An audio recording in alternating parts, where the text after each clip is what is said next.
Halo dan selamat datang kembali. Di sini pernah nggak sih Anda kepikiran sejauh mana ya pikiran kita itu bisa ngebentuk kondisi fisik kita?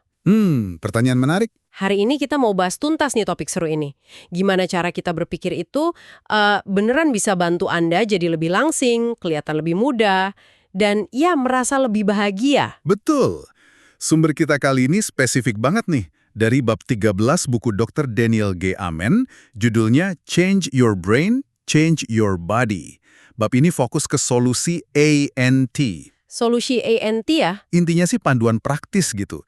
Gimana ngelola pikiran kita buat kesehatan fisik sama mental yang lebih oke. Sip. Jadi misi kita di pembahasan kali ini mau coba ngertiin gimana sih pola pikir negatif yang suka muncul sendiri. Dr. Amen nyebutnya ANT, kayak semut gitu ya. Iya, automatic negative thoughts. Nah itu dia, gimana sih N ini bisa tanpa kita sadar malah merusak tujuan kesehatan kita. Dan yang paling penting, kita bakal gali cara praktis buat ngubahnya. Ada satu hal penting nih yang perlu Anda pegang dari awal. Gini, Anda tuh nggak harus percaya sama setiap pikiran negatif yang lewat di kepala. Oh gitu ya? Iya, Anda punya kekuatan kok buat nantang pikiran itu buat milih respon yang beda. Oke, mari kita kupas tuntas ini. Jadi gagasan dasarnya dari buku ini bener-bener bikin wah gitu ya. Pikiran kita tuh ternyata bukan cuma ide di awang-awang, Bukan sekedar itu. tapi punya dampak fisik langsung, fisiologis gitu ya istilahnya. Betul, ada efeknya ke badan. Bukti awalnya biasanya dari mana tuh? Di buku ini disebutin contoh klasik, kayak instrumen biofeedback. Oh, yang kayak alat tes kebohongan gitu ya? Mirip, iya. Alat itu kan nunjukin banget gimana detak jantung, terus tekanan darah, bahkan suhu kulit Anda bisa langsung berubah cuma gara-gara mikir sesuatu. Wah, secepat itu ya. Iya, ini bukti fisik yang ya nggak bisa dibantah lah. Terus Dr. Amen nih kan pakai pencitraan otak juga ya. Mhm. Dia nunjukin kalau aktivitas otak kita misalnya di area kayak cerebellum sama lobus temporal. Iya, cerebellum buat koordinasi, lobus temporal buat memori emosi. Nah, itu aktivitasnya beda banget waktu kita fokus ke rasa syukur dibanding pas lagi kejebak pikiran negatif.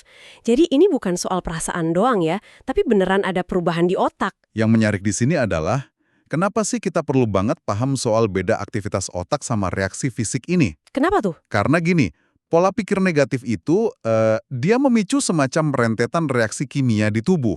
Salah satu pemain utamanya itu kortisol. Hormon stres itu ya, sering denger sih. Betul, hormon stres. Tapi kalau dari buku ini, apa sih konsekuensi nyapanya kalau kortisol ini terus-terusan keluar gara-gara mikir negatif, apalagi kalau dikaitin sama pengen langsing, awet muda, bahagia gitu. Nah, ini dia.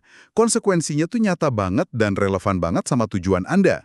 Di buku dijelasin, kortisol berlebih gara-gara mikir negatif terus-terusan, itu kayak, gimana ya, pedang bermata dua. Oke. Pertama jelas bisa ganggu kesehatan umum, terus ningkatin penyimpanan lemak, terutama di perut.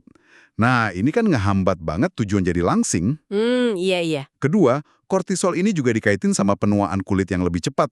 Keriput jadi lebih gampang muncul. Wah, Ketiga, aktivitas otak di cerebellum sama lobus temporal tadi kan jadi turun ya, gara-gara stres kronis. Ini ngaruh ke mood, memori, bahkan kemampuan ngambil keputusan sehat. Jadi ini bukan cuma soal lagi bad mood, tapi beneran sabotase fisik sama mental. jelas banget ya berarti. Pikiran negatif ini bukan cuma bikin gak nyaman sesaat, tapi bisa aktif ngerusak usaha kita buat hidup lebih sehat, capai bentuk badan ideal, atau kondisi mental yang kita mau. Nah, disinilah konsep ANT dari Dr. Amen itu jadi penting banget. ANT singkatan dari Automatic Negative Thoughts, pikiran negatif otomatis. Semut tadi ya. Iya, semut. Dr. Amen pakai analogi yang gampang banget dipahami di buku. Bayangin aja dapur Anda diserbu semut. Oke. Satu dua semut mungkin ya udahlah ya. Tapi kalau udah ribuan, bikin sarang di mana-mana, wah itu masalah serius kan? Ganggu banget. Iya juga. Nah, pikiran negatif otomatis ini gitu juga. Sekali-sekali muncul ya wajar. Tapi kalau dibiarin investasi, walah dampaknya gede banget. Dan seperti dijelasin di bab 13 ya, investasi ANT ini beneran bisa ngerusak rencana baik kita. Niat diet jadi gampang goyah, semangat olahraga hilang gitu aja. Bahkan bisa ngikis rasa percaya diri kita juga. Iya, itu dia. Penting banget nih digarisbawahi kata otomatisnya. Ini bukan pikiran yang sengaja Anda pilih. Oh, jadi muncul gitu aja? Seringnya gitu. kayak refleks, berdasarkan pola pikir lama yang udah nempel. Dan sayangnya, kita sering nerima aja gitu kayak itu fakta, tanpa disaring dulu. Itu poin penting banget sih, apalagi buat Anda yang lagi proses belajar pengen berubah. Sadar kalau pikiran negatif ini seringnya otomatis dan belum tentu bener, itu langkah pertama yang bikin lega loh. Betul. Jadi ada ruang buat nggak langsung percaya, terus mulai ambil kendali. Nggak perlu ngerasa bersalah juga kalau kepikiran negatif. Tepat sekali. Mengenali musuh dalam pikiran ini udah separuh jalan lah. Nah, di bab 13, Dr. Eman bantu kita nih. Dia identifikasi ada 9 spesies ENT yang paling sering nyerang pikiran kita. Wah, ada 9 ya? Coba kita bedah beberapa deh, yang umum aja mungkin ya. Kayak yang disebutin di buku. Misalnya ANT semua atau tidak sama sekali. Ah ya, yang hitam putih itu ya? Bener. Contohnya, makan sepotong kue, gagal total deh dietku. Padahal kan satu kali hilaf nggak otomatis ngehapus semua usaha. Itu sering banget tuh.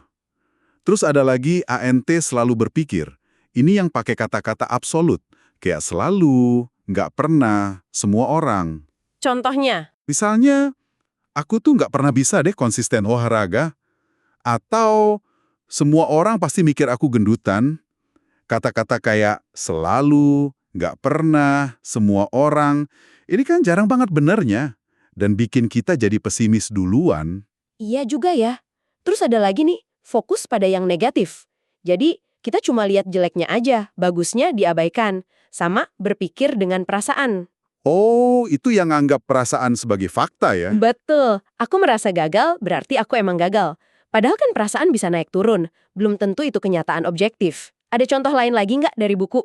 Ada lagi nih, kelompok ANT yang hubungannya sama ngejudge atau nyalahin. Misalnya, memberi label. Memberi label, maksudnya? Itu kayak kita nempelin stiker negatif permanen ke diri sendiri atau orang lain. Aku ini bodoh. Atau dia itu pemalas. Wah, ini bahaya banget nyebatasin potensi. Iya ya.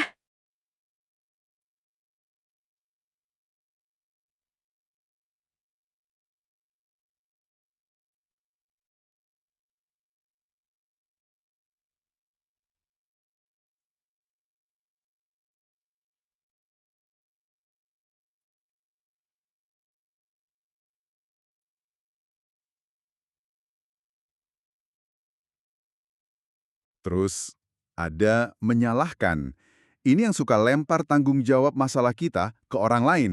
Contoh di buku, gara-gara kamu nggak mau nemenin olahraga nih, berat badanku naik. Atau nyalahin masakan ibu zaman dulu gitu ya. Nah, itu dia. Ini salah ibuku dulu, masakannya terlalu berlemak. ANT kayak gini, jelas bikin kita susah berubah kan? Ngerasa masalahnya di luar kendali kita. Benar juga. Nah, terakhir nih, ada kelompok ANT yang suka nebak-nebak masa depan atau asumsi soal orang lain, kayak meramal nasib. Iya, itu yang prediksi hasil jelek terus, padahal nggak ada bukti kuat. Dr. Eman sendiri ceritakan di buku soal ANT ini, waktu dia mau tampil di TV pertama kali. Oh iya, dia takut apa aja tuh? Takut gagap lah, takut lupa nama, takut dianggap bodoh. Padahal itu cuma ketakutan dia aja, belum tentu kejadian. Terus yang satunya lagi? Yang mirip itu membaca pikiran. Ini kita asumsi udah tahu aja gitu isi kepala orang lain, dan biasanya negatif. Contohnya kayak gimana? Duh, dia pasti mikir bajuku aneh hari ini. Padahal kan kita nggak tahu beneran dia mikir apa. Ini sumber cemas sosial yang seringnya nggak jelas dasarnya. Oke. Jadi penting ya ngenalin jenis-jenis ANT ini biar kita tahu lagi diserang sama yang mana. Betul, jadi lebih spesifik ngelawannya nanti. Nah, kita kan udah mulai bisa tuh ngidentifikasi semut-semut pengganggu ini di pikiran. Pertanyaan gedenya sekarang, gimana cara ngebasminya? Apa nih strateginya? Strategi intinya, kata Dr. Amen di bab ini, ya kita mesti aktif nantang dan ngoreksi pikiran negatif otomatif ini. Nah, disinilah konsep keren dari buku ini muncul. Ante-eater, pemakan semut. Ante-eater ya, lucu juga namanya. Iya, maksudnya kita perlu secara sadar ngembangin suara internal yang lebih kuat. Suara yang rasional, yang suportif, yang berdasarkan fakta. Buat ngelawan tiap ANT yang muncul. Jadi ANT-eater ini bagian dari diri kita yang lebih bijak gitu ya? Tepat. Prosesnya di buku kedengeran praktis banget. Katanya pas kita lagi ngerasa sedih, marah, cemas, atau negatif gitu, langkahnya gini. Pertama, sadari dulu, terus coba tulis pikiran negatif spesifiknya apa. Ditulis ya. Iya, ditulis. Kedua, coba identifikasi, ini masuk jenis ANT yang mana ya? Ketiga, nah ini intinya, tulis respons dari ANT-iter kita. Pernyataan tandingan yang lebih benar, lebih akurat, lebih dukung tujuan kita. Manfaat dari nulisin pikiran ini jangan dianggap remeh loh. Kayak yang ditekankan di sumbernya, nulis tuh bantu banget nurunin intensitas emosi negatif yang lagi meluap. Oh ya? Iya, kayak ngasih jarak gitu. Jadi kita bisa lihat pikiran itu sebagai sesuatu yang lagi aku pikirin, bukan inilah aku, atau ini fakta mutlak. Jadi lebih objektif ngelihatnya. Masuk akal. Bisa kasih contoh konkret nggak dialog ANT lawan anti-enter ini? Mungkin dari bagian berpikir seperti orang yang lebih langsing atau tampak lebih muda di bab 13 itu? Biar kebayang gitu? Oke, siap. Coba kita ambil skenario dari bagian berpikir seperti orang yang lebih langsing ya. Misalnya nih, abis ada acara kumpul-kumpul gitu. Oke. Terus muncul Ant. Ya ampun, semalam makan keripik sama kue banyak banget. Pagi ini nimbang naik 0,5 kilo. Gagal deh dietku ini. Wah, itu ANT semua atau tidak sekali sama meramal nasib campur aduk ya? Dan makan lebih banyak dari biasanya. Naik sedikit di timbangan itu wajar kok. Bisa jadi cuma karena nahan air atau sisa makanan. Ini bukan kegagalan, cuma 1 hari. Hari ini aku balik lagi ke pola makan sehat dan olahraga. Beda banget ya rasanya. Beda kan? Respons anteater ini lebih akurat, lebih positif, tapi realistis. Dan ngasih kekuatan buat lanjut usaha, bukannya nyerah. Itu contoh bagus banget. Jadi intinya kita kayak ngelatih otot anteater kita ini ya, biar makin cepet dan kuat ngelawan pikiran otomatis yang nggak ngebantu, yang seringkali salah, dan jelas-jelas ngerusak tujuan kita. Betul. Anda bisa melatihnya. Itu kuncinya. Dan ini bisa dilatih terus-menerus ya? Tentu. Nah, selain ngebangun anteater internal ini, di bab 13 juga dikenalin satu alat bantu eksternal lagi yang menarik banget dan katanya efektif. Namanya metode The Work. Oh, dari Byron Katie itu ya? Iya, betul. Dari Byron Katie. The Work ini intinya kayak proses kita menginterogasi pikiran negatif atau pikiran stres kita sendiri ya, pakai 4 pertanyaan kunci itu. 4 pertanyaan sederhana tapi dalam maknanya. Apa aja tuh pertanyaannya? Pertama, benarkah pikiran ini? Jawab jujur ya atau tidak. Kedua, bisakah saya benar-benar tahu bahwa pikiran ini 100% benar? Ini nantang keyakinan mutlak kita. Oke, terus? Ketiga, bagaimana reaksi saya? Apa yang terjadi sama diri saya, fisik dan emosi pas saya percaya sama pikiran ini? Ini biar sadar konsekuensinya. Keempat, akan jadi siapa saya atau gimana perasaan saya kalau saya nggak punya pikiran ini?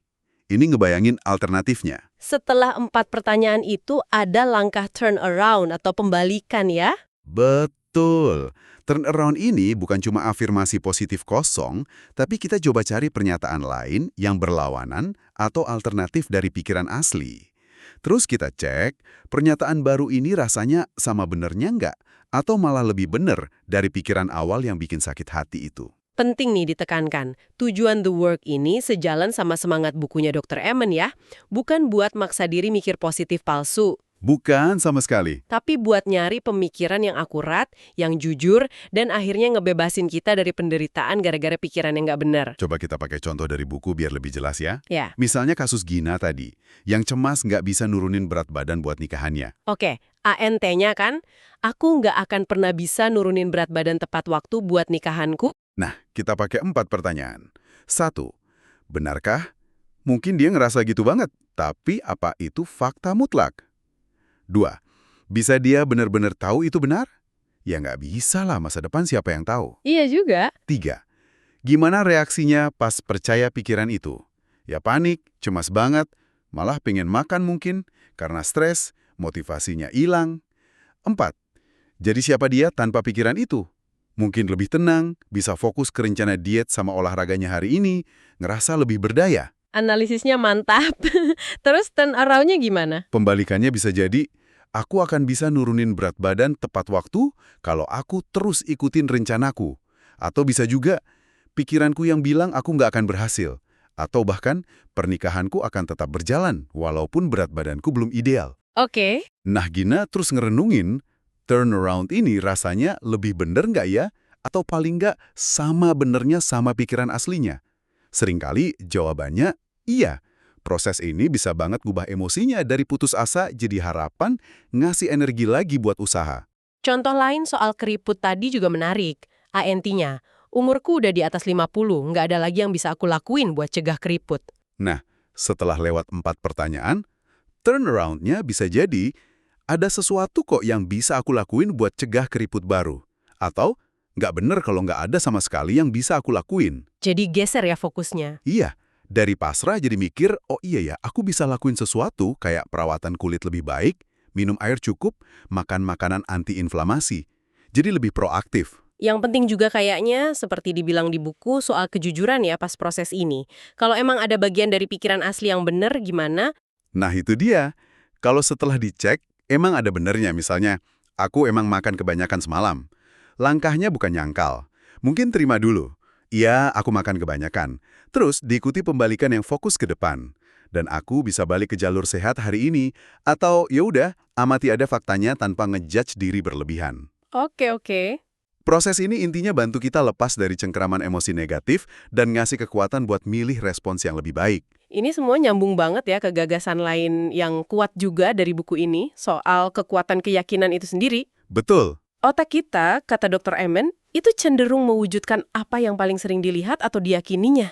Jadi kalau kita mikir terus, visualisasi terus, diri kita gagal diet, cepet tua, nggak bahagia, visualisasi negatif ini malah bisa ningkatin hormon stres tadi, si kortisol.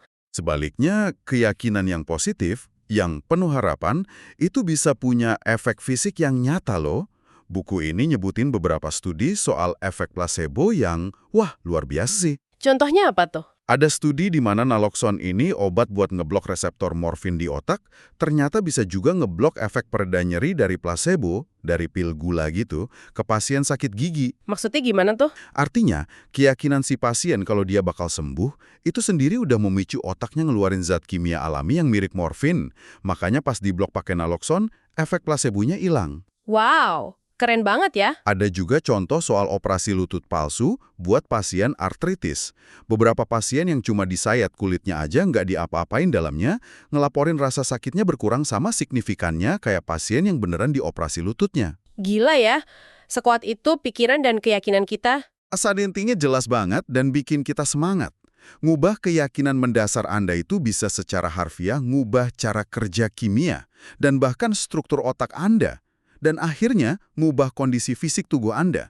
Jadi bukan cuma mikir positif yang kosong gitu ya? Bukan. Ini neurobiologi yang bisa Anda manfaatin.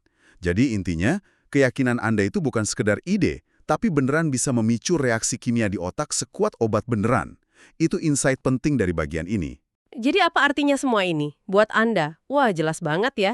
Pikiran kita ini alat yang luar biasa kuat. Mungkin jauh lebih kuat dari yang kita sadar sehari-hari. Ya, seringkali kita nggak sadar kekuatannya. Dengan belajar ngenalin pikiran negatif otomatis atau ANTs tadi, terus belajar nantangnya pakai anteater Anda, pakai alat kayak The Work buat cari pemikiran yang lebih akurat, kita tuh bener-bener bisa ngaruhin kesehatan fisik dan mental kita secara signifikan. Betul. Ini kunci praktis buat bantu Anda merasa lebih langsing, kelihatan lebih muda, dan ya merasa lebih bahagia. Sesuai banget sama janji judul babnya kan? Jadi, ingat terus soal ANTs dan pentingnya ngomong balik ke pikiran negatif itu, inti solusinya. Penting buat digarisbawahi lagi ya. Tujuan akhirnya ini bukan buat secara ajaib ngilangin semua pikiran negatif dari hidup Anda. Nggak mungkin juga ya kayaknya. Nggak realistis dan mungkin nggak sehat juga. Tujuannya itu jadi lebih sadar sama pikiran-pikiran otomatis yang nggak ngebantu, yang nggak akurat, yang seringkali ngerusak. Terus secara sadar milih buat nantang pikiran itu, nggak ngebiarin dia ngatur perasaan dan tindakan Anda. Jadi kayak ngambil alih kendali cerita di kepala kita sendiri gitu ya? Tepat. Ngambil kembali kendali atas narasi internal Anda, narasi yang pada akhirnya ngebentuk kualitas hidup Anda. Nah, sebagai penutup nih, kita mau lempar satu pemikiran yang agak provokatif buat Anda bawa pulang. Ini nyambung ke ide penularan sikap yang disinggung sekilas di bagian lain buku ini. Oh, gimana tuh? Kalau pikiran negatif Anda aja bisa ngaruh langsung ke kesehatan tubuh Anda sendiri, gimana kira-kira pola pikir dominan Anda sehari-hari itu ngaruh ke kesehatan emosional, bahkan mungkin fisik orang-orang terdekat di sekitar Anda? Pasangan, anak-anak, rekan kerja gitu ya. Iya, pertanyaan lanjutannya mungkin, apakah pola pikir yang Anda bawa tiap hari sekarang ini itu sesuatu yang layak ditularkan ke orang-orang yang Anda sayang? Wah, dalam juga ya pertanyaannya. Sesuatu buat direnungkan bareng-bareng nih. Terima kasih banyak ya sudah menyimak pembahasan mendalam kita hari ini.